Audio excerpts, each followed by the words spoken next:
శతాబ్దాలను దాటి నిలిచిన ఆధ్యాత్మిక శక్తి అదే శ్రీశైలం. మొదటిది భక్తి.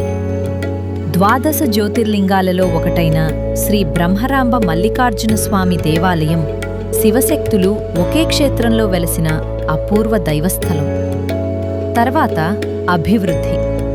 కృష్ణానదిపై అద్భుతంగా నిర్మితమైన శ్రీశైలం డ్యాం 1981లో ప్రారంభమై లక్షల మందికి విద్యుత్ సాగునీటి ఆధారమయ్యింది. ఆపై ప్రకృతి వైభవం. 2006 సంవత్సరంలో అధికారికంగా టైగర్ రిజర్వ్గా ప్రకటించబడిన నాగార్జునసాగర్ శ్రీశైలం టైగర్ రిజర్వ్ భారతదేశంలోనే అతిపెద్ద టైగర్ రిజర్వ్గా నిలిచి అడవుల ఆత్మనమును కాపాడుతోంది.